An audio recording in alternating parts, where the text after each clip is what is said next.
So what should the government do to change the energy system and protect UK households from another energy price crisis?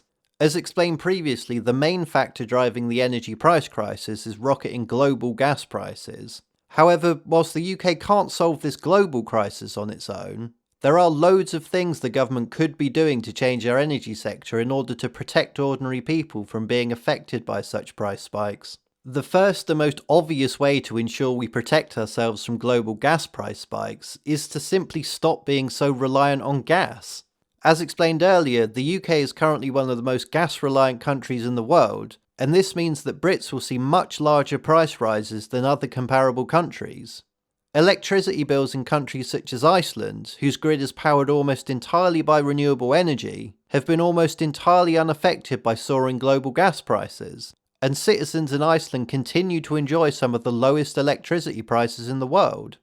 Not only are renewables far better for the planet, energy from both solar and onshore wind now costs less to produce than energy from any fossil fuel source. Yet, whilst the UK has increased the percentage of energy it produces from renewable sources to around 40%, up from around 10% a decade ago, the government could easily go far further in speeding up the transition. In addition, the government could also increase investment in new renewable energy storage technologies to ensure that when the wind stops blowing or the sun stops shining, we don't have to fall back on dirty sources such as gas to cover the shortfall.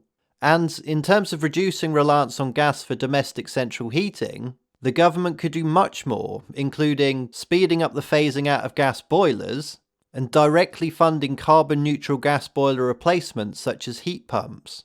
The UK also has some of the oldest housing stock in Europe, with some of the lowest energy efficiency.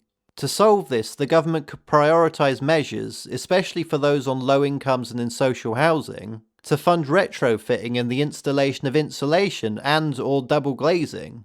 And as for new build housing, the government could easily legislate to ensure all new homes are carbon neutral.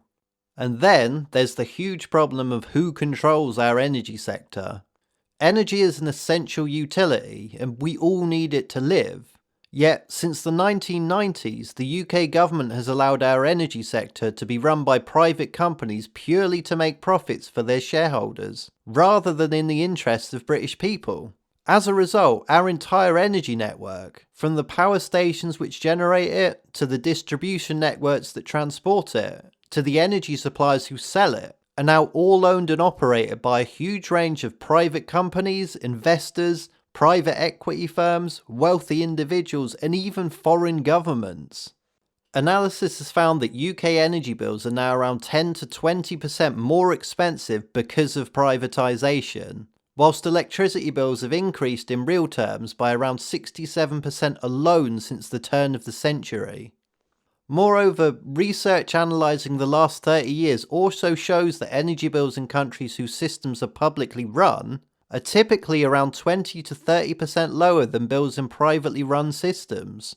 Around 60% of Brits think energy should be in public hands, with just 13% of people opposed. And when you really dig into the details, it's extremely easy to see why.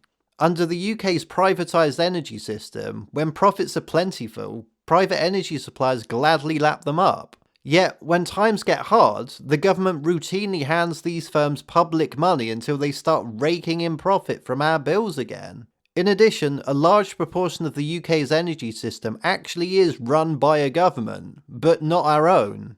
EDF, a state-run French firm, owns and operates all 8 of the UK's operational nuclear power stations, as well as 37 UK onshore wind farms. These activities regularly net the firm hundreds of millions of pounds, money that's generated from us through our ever-increasing energy bills, and which ultimately only benefits French taxpayers.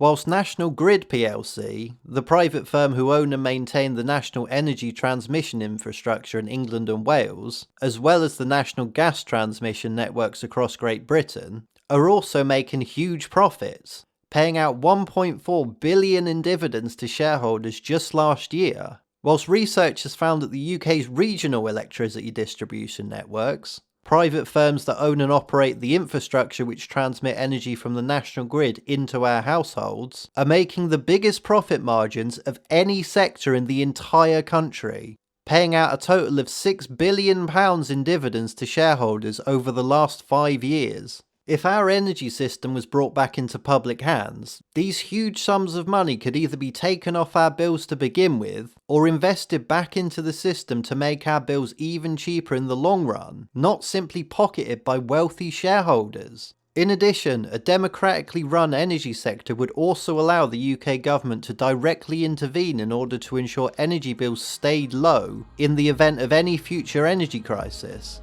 Much like the French government, who control the state-run energy firm EDF, have just done for their citizens.